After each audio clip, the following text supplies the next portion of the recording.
Well, greetings to you. Thank you so much for joining us on the weekend edition. My name is Norah Osende, and as usual, every Sunday evening, we get to discuss very topical issues that, matter, issues that take a toll or are felt by you and I one way or the other. Well, today we're going to actually delve into one institute that has made it the focus of its goal to actually take care of the environment in a way that actually also affects the livelihoods of people. It helps to help people get income while protecting the environment, and there is so much layers to it.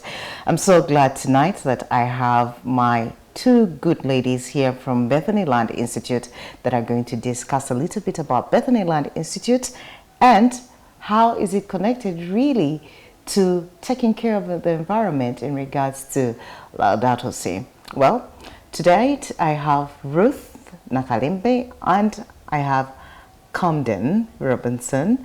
You're very welcome, ladies. Thank you. Please say hello to our viewer out there. Hello, viewers. My name is Ruth Nakalembe, Community Engagement Officer, Bethany Land Institute. Yes, Camden. Hello, viewers. My name is Camden Robertson. I'm a special assistant to Ruth in the Community Outreach Office at BLI. You're all welcome, and thank you for making time. Ruth, just tell us about Bethany Land Institute. What does Bethany Land Institute do? Or let's just start with how it came to be in place. Thank you so much, Norah. Bethany Land Institute is an institute that is found in Nandele, Luwel District. It was inspired by the letter that was written by Pope Francis in 2015, and it was started by 3 priests who are celebrating their 25th years in priesthood. That was Father Katongole Emmanuel, who is the current president of Bethany Land Institute, and we have Father Cornelius Sempala and Father Reza, the late one died. Bethany Land Institute was responding and inspired by the letter of Pope Francis about the care for our common home. That is where it was started to deal with integral ecology, working together to see that we make Mother Earth happy. Mm-hmm. Yes. I just want to stay there with you a little bit. When someone listens to integral ecology, they may not exactly understand exactly what this term means. Break it down for us. Integral ecology. Integral ecology. Integral ecology means like the interconnectedness. I can just give you an analogy where you see the whole body. Yes. The arms commit, the eyes see, or anything, or we can talk about the web. You see when the spider makes a web, everything is connected. When one part is destroyed, that means everything is being destroyed. That means us, the living organism, the land, we all need each other so that we are happy.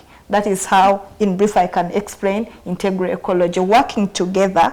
We the human beings, the living organism, the plants, the land, and everything working together for the goal, because we benefit from the animals benefit from us, the trees benefit from us. So even the soil, sometimes like we see the manure that comes from the goats or anything, they benefit the fertility of the soil. So interconnectedness, working together, it's an holistic approach. Yes. Very nice. It's all interconnected there for the well-being of each and everyone. As we're taking care of the environment is taking care of us in so many other ways, and it spills out into the different aspects of our life. Really nice. I just want Camden to talk about Laudato Si. Now, Laudato Si is an aspect that is really connected to Bethany Land Institute. Just tell us a little bit what that is about. Thank you. So, as my colleague mentioned, Bethany Land Institute was founded by 3 priests who, in 2015 and also at the 25th anniversary of their priesthoods, were inspired by Pope Francis's encyclical Laudato Si on the care for our common home. And in this encyclical, Pope Francis is looking to increase our awareness of and also increase our action against environmental degradation, harm to our earth, in all of the ways in which that happens, including deforestation, including the improper disposal of waste, including pollution, toxic chemicals, particularly in agriculture, and of course all of the implications that those environmental harms have on climate change and on the future of our earth. And so one of the things that these three priests were really interested in about Laudato Si, and I think what makes the document particularly special, is what Pope Francis calls the cry of the earth and the cry of the poor. And what he's trying to call attention to in this is the interconnected, perhaps the integral struggles that unite both environmental harm, environmental degradation, and economic inequality and poverty. And so what Pope Francis is looking for his readers to understand is that these struggles are interconnected and that one cannot be solved entirely without attention to the other. So for example, environmental degradation continues to exacerbate the impacts of economic inequality by perhaps interrupting livelihood sources. And then in the same vein, economic inequality exacerbates environmental degradation, for example, through unsustainable farming and agriculture mechanisms because of the demand for a quick harvest and that economic component. And so what Bethany Land Institute is looking to do is to respond meaningfully to both the cry of the earth and the cry of the poor. Nice, well said, really. Responding to the cry of the earth as well as the cry of the poor, really, in an interconnected way. It's very interesting how actually one thing leads to another, and you solve one thing and you solve a multiple of other issues. Very, very foresight there for the Pope there. I also want to go back to Ruth. Ruth, can you just tell us some of the key aspects that you guys actually look at in that regard? Okay. In that regard, what are our missions and the objectives Yes. that Bethany Land Institute looks at? One, we look at solving three things. One is to deal with the food security or the nutrition of the people in Luel. You've heard about Luel, the Luel Triangle, the war destroyed that area and everything. So there was a lot of scarcity of food. So we want to solve one thing to do with food security, and then the other one is to deal with poverty that she's been talking about. Like you hear that Bethany, it's got from the Bible, the land of the poor or the village of the poor. So we are there to help eradicate poverty or to reduce on the poverty levels through agriculture. And then the other third one is the integral ecology bit of it, restoring our land, because the land has been destroyed. There is a lot of deforestation that Camden has been talking about. We've encroached on the swamps. So we are there to restore. We see that things come back to normal. We make Mother Earth happy. Involving the community, Yes. and making sure that the community is part of this, because they're the implementers of some of these things, and the knowledge that you pass on to them will actually be of value if they put it into practice. Just tell us a little bit how you have integrated the community into all of this. Before I explain how we've integrated about it, but I'll say we have 3 pillars or 4 pillars at Bethany Land Institute. Where I have the Mary School. Remember, our major aim or vision is to transform rural lives. That's why we're in Luwelo, not even in Kampala, but we start with the rural lives. We have the Mary School where we train caretakers on how to start up their gardens on integral ecology. Our major aim is in integral ecology and regenerative agriculture and agroforestry. We train them, and then we have the aim, like they take 2 years in the school being trained with the practicals and everything. After that, we assume why it is different. People or the caretakers have to start their own gardens after they are. And by the way, when you come, most of the people who have gone through Bethany Land Institute, they have their own gardens. Some are even making wine. Some of the things they learned from there. And then the other pillar is the Martha's Market. Martha's Market, and we even have the BLI Circle. It is more to do with money. Maybe I didn't tell you the story of how the priest came up and then the Martha's whatever. But Martha's Market is more in doing value addition. Like I planted my tomatoes. How best can I get something out of my tomatoes? We can sell them the way they are, but I can make tomato sauce out of it. I can plant my pineapples. I sell the pineapples, but value addition, I can make the fruit jam or make juice out of the pineapples. So we teach them on how to do the business planning. If I plant this, we make the business plan. If I have an acre or I have half an acre, I can plant this and be able to get this. They calculate. We make them to do the business plan to make sure that what they're doing, here in Uganda, when someone tells you you're an agriculturalist, or they think we are poor, yet when we were studying, they told us agriculture is the backbone of our country. So we are into it. It's because of agriculture most of us are still here. We know, like, some of our parents dealt with the coffee and we are here. So we train them. You can sell the coffee and still make a living. So what you cannot get in the food, we can be able to sell something and get the things we do not have. And then we have the Lazarus forest. This is where the forest we have there. We have a target of planting a million trees every year. A million trees. So whoever comes, we are restoring our environment and we are making Mother Earth happy. That's how we are doing it. Maybe I didn't tell you the story of how it came out to be Martha's Market. We shall get into the Martha's Market and the details. Yes. I just want to hear from Camden, because you are particularly not from around. You are from the US, right? Now, with your experience right now at Bethany Land Institute, how is Laudato Si very relevant to Uganda right now with what you've seen? How important is it for us really to embrace this? Thank you for your question. Yeah. I think what comes to mind for me is what Pope Francis, part of what he wants us to be paying attention to, is the sort of mindsets and processes that have created the environmental degradation that we're now seeing. And one of the ways in which that manifests is through farming practices that are not sustainable, agriculture practices that are not sustainable. And part of the reason why we see that so often in Uganda is sort of top-down mindsets and processes, perhaps foreigners who have come and brought these unsustainable practices, when really sustainable and integral models of agriculture and of livelihoods were practiced before. And so one of the things that really excites me about Bethany Land Institute is our intention to challenge those top-down mindsets and systems in how we educate both our caretakers and how we educate our community.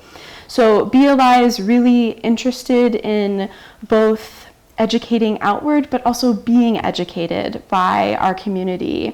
We want to understand what the challenges of our community are, and those change from district to district. And so we are constantly evolving and changing our education model to respond directly to the people who we are encountering. We set up demo plots, demonstration plots, sometimes in schools and local communities, and we are looking for those demo plots to feel like they are owned directly by the community. We consult, we respond to the needs of that school or that community's demo plots, what they need grown there, but it's theirs. And that's really important because of the sustainability piece that Pope Francis is really looking for us to pay attention to, is how do we create change that lasts, that people are invested in, that people feel they have an obligation to sustain. So that's something that's really excited me about my time at BLI. Well, that's really nice to know. I get the notion that the community actually owns it, and there is a sense of accountability because of the ownership, and the sustainability aspect comes in because when there is ownership, people really want to take it up and just sustain it in the best way they know how, and not just a top bottom kind of response. Very, very interesting there. Yes, Ruth, you guys at Bethany Land Institute are doing wonderful things. So you were still telling us a little bit about the pillars and how we have all these interconnected projects in regards to the names that come out of the Bible. There is Mary, and then there's the Razorless Forest. You still want to dig into that a little bit? Okay, to dig into that, like we said far back, that it was begun with the free priests, and then because someone will be wondering why Bethany, why Mary, why Martha, but it's got from the Bible. Like in the Bible, there is that village called Bethany. It was a village which was known for the poor. So we are like, remember the Pope's letter is care for our common home and especially the poor. So we are like Bethany. They're going to name it Bethany. And then Mary, when we look at the Bible, we have that story of Mary, the sister to Lazarus, and Martha. Remember, Mary was always at the feet of Christ, learning, and Martha could come. Jesus, why don't you tell this person to come and help me? Me, I'm here preparing. But the other one choose to learn, choose to be under the feet to learn. That's why we have the Mary School for teaching and training and modifying teaching. Not only the caretakers, but leaders. We are empowering leaders of tomorrow in there. And then we have the Martha's Market. You see, Martha was every time working here and here. And then the Lazarus is all about the forest. We know Lazarus died and Lazarus resurrected. So it's our hope that we can always, we have an opportunity to plant 1 million trees. We can always bring our land and make our Mother Earth happy. And what you say, the other pillar is the outreach. We go into the community to sensitize them, to tell them what to do. We go into schools and we form Laudato Si clubs in schools where we train them how to take care of these gardens, what is expected of them. In Uganda today, there is a lot of people using inorganic fertilizer because we want fast things, not knowing when we use the fertilizers, we are destroying the what? We are destroying the land. And not only that, we eat a lot of KFC, almost everything. But when we come this side, we want to be organic. We want to go back to the roots of what our grandparents used to have.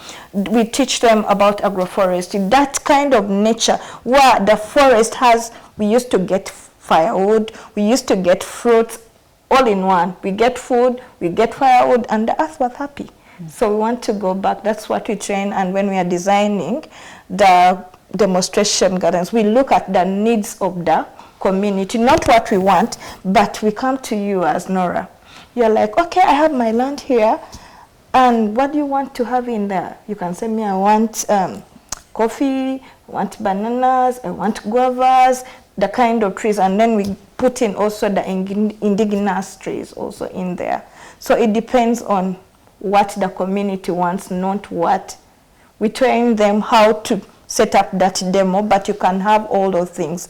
You know, we've been having the monoculture, like I can go and plant only the maize.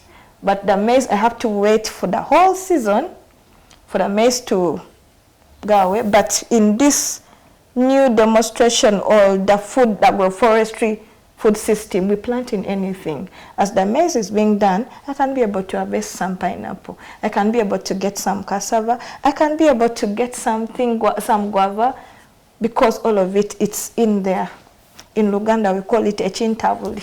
So we can get it from there. Like, you don't have to wait for the other season. Right. But season in, season out, someone is harvesting something. Very exciting, really. It really does sound very exciting and wonderful, all these projects that are ongoing. The beauty about it is that the community is being integrated, and there is just so much, really, that Bethany Land Institute is offering in regards to changing people's lives, the knowledge, and then they're just bringing the community together for a greater good. However, as much as it sounds all beautiful and lovely, I just want to know, when you are in doing this, what are some of the hiccups or the challenges that you face on a day-to-day, or not even a day-to-day, but as you try to make this happen? The hiccups, some of the challenges. You know, like I've tried to hint on something, like people, we want fast things. So getting someone to be like, do not use fertilizers. Do not use fertilizers on your whatever. Tofu ila tokolachi.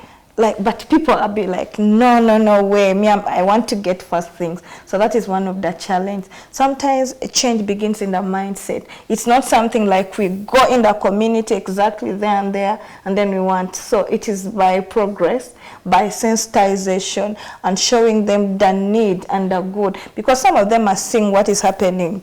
They're like, the season now, it is still raining. It was supposed to be like sunny here in July, but amazingly been receiving rain. They're like, what is happening? We might now plant and then it is so much.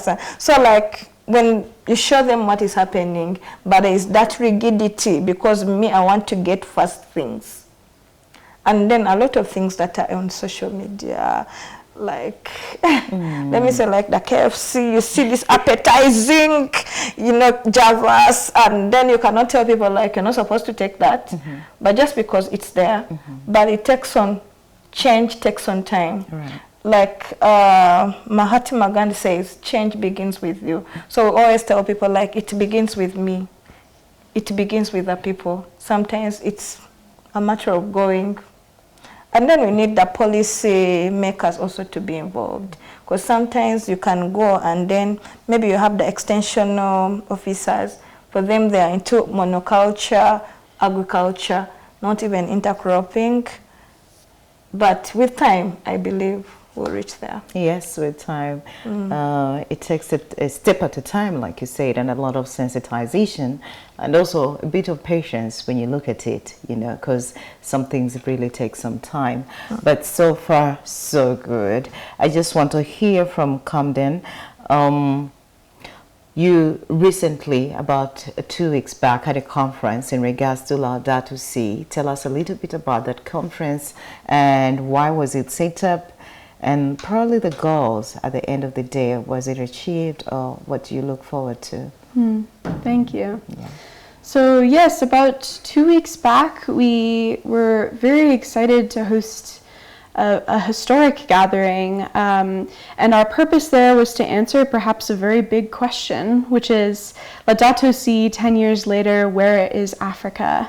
And in the quest for answering this question, discussing this question, BLI hosted over 140 participants from 20 different countries, 4 continents at BLI. So not only were they able to, through discussion, we really wanted to facilitate an environment of palava, of deep listening through conversation and through discussion.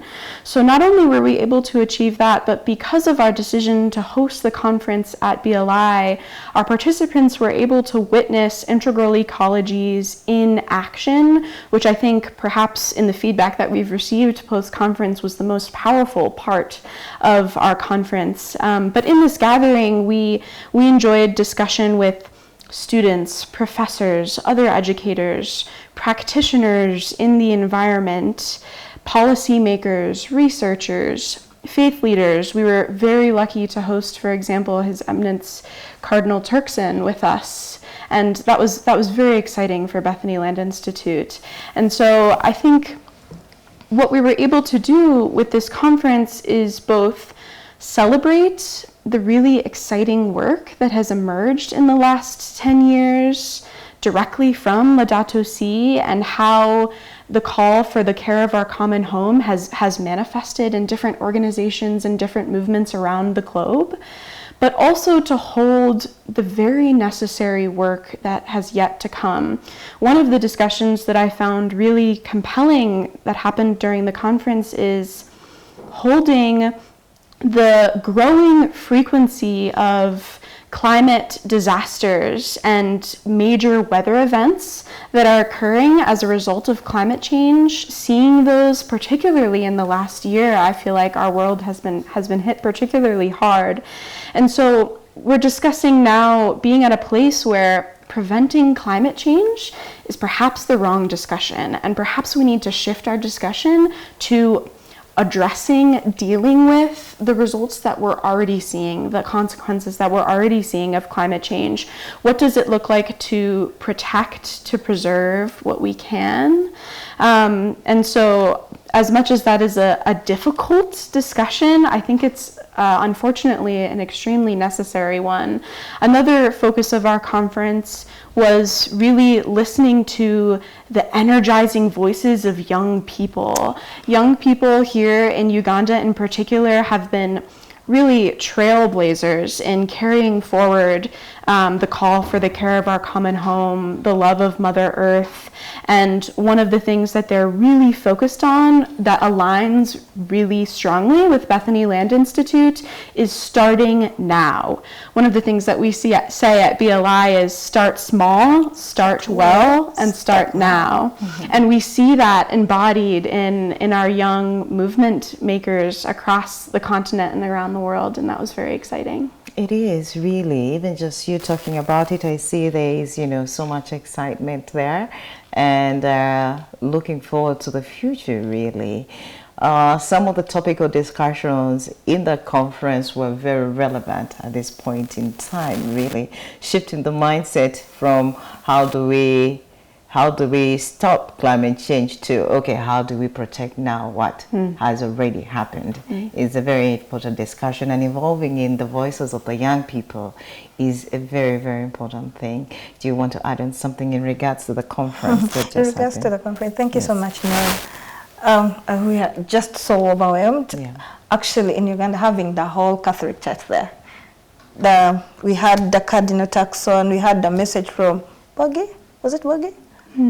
And then we had the Archbishop Semogele was there. Then we had Musenyo Mpanga was there. So like almost the whole, the Bishop Mukasa was there, like the whole. And I liked the comment that the Archbishop said, in Uganda, all of us should imitate what we are doing. And right now, even as we talk, we have the pastoral formation. We have some of the seminarios that are at our institute learning, putting in what the Archbishop said. They are there to learn. And I was like, wow, if the religious leaders speak, then people put in action. So not only like the policymakers, but I saw as we began the interconnectedness. Like we don't leave it to the policymakers alone, but you as Norah, me as Ruth, as Camden, as the religious leaders, as the cultural leaders. That was the most amazing thing, like the ethics, spirituality, the hospitality, and everything. It is all together. We need to handle it in a holistic manner. Handling it in a very holistic manner is very important. And that just leaves me with a question of what the future exactly holds. Where do we go from here? What do you look forward in the near future and in the long term, really, in regards to Bethany and the work that it's doing right now? In the future? Actually, I'll talk about some of the impacts of the Laudato Si conference. You know, it was like we opened our eyes, we opened ourselves to the whole world. And then there's a lot that is going to come in. We've already gotten partnership, the people to work with. Maybe we did not know, like the Youth Laudato Si initiative. I don't know if you've heard about it. The command, like we are working together now to see that there is change in the whole of the whole of Uganda. Those partnership with different organizations. Maybe we're just Bethany Land Institute in Nandele, but this one opened us to the whole world. Like we can work to see that there's change in Africa, change in Uganda, change in where we stay. You know, we begin with our village. We want to make it we have the Nandele parish model parish. We want to see, we make it a Kalomatendo. Like everyone will see, we want to be like what is happening in Nandele. And it will be because of what the impacts of Bethany Land Institute, the impacts from the Laudato Si data that was written by the Pope Francis. Very nice. Camden, where do we go from here in regards to this, really? I think one of the things that I've really been thinking about lately is from where and in what ways are we trying to innovate new solutions for environmental degradation and environmental harm. And I think sort of maybe countering that, one of the things that I am really thinking about that I think BLI embodies really well is actually how do we better use the knowledge, the solutions, the innovations that already exist, that already have existed for perhaps centuries. One of the things that we speak about at BLI is returning to ancient models of agriculture and of farming. And so I think in our journey forward, in the necessary work to come, I hope that we continue to reflect and take action based on what has already worked. What perhaps have we distanced ourselves from for all of these different reasons, majorly valid reasons, including including economic inequality and the demand for quick harvests. I think, how do we return? How do we achieve a returning to the knowledge that has worked so well for us in the past? How do we pay attention? How do we listen better? These are some of the things that I'm thinking about as we move forward. Very nice. Very important things to reflect on, really. We are about to close. I just want you to give us a brief closing remarks and summary about Bethany and what really you look forward to, and a word or two to someone out there listening. Someone there listening, like Camden said, we have our motto. Someone can be saying, I have a small piece of land. I cannot put everything, or where can I start from? We say, start well, start now. No, start now, start well, and you're good to go. Yeah. So what I would recommend as BLI, we continue to work with the different communities, to partner up with the different organizations, and we are really very excited, and we thank our partners there, the schools that we are working with, the different organizations, just like My Child, the Combined Missionaries, we have APN, and many others. I might not mention all of them, but we thank them for coming together, because even us alone, we cannot. When we go to the community, we are contributing too, because we know we have the different organizations that are also doing the same, like the youth initiative, the Laudato Si youth initiative, who are helping so much to be in the schools. We are partnering with them to form up clubs in the schools. So yeah, the partnership and the sustainability bit of it is very key to us. Indeed. I just want to listen to Camden and your closing remarks. Yes. Well, first I want to thank the listeners this weekend. Thank you for being partners in the care for our common home, and thank you, of course, to Uganda Catholic TV for having us today. I would say that if you would like to learn more about Bethany Land Institute, please visit www.bethanylandinstitute.org, and you can also find us on social media, and we're thankful to have you as part of this cause. And we are thankful that you came up, and you very thankful that you actually had this discussion with us on Uganda Catholic Television. Well, we look forward to many more years of Bethany Land Institute, and we look forward to, Camden, you coming around again, and Ruth, really, so that we can really continue with this noble cause in partnership. Well, it is the weekend edition, and thank you so much for staying with us. I am Norah Osende. Well, that marks the end of our program this evening. I'll surely see you next time. Do have yourself a lovely evening. Stay well.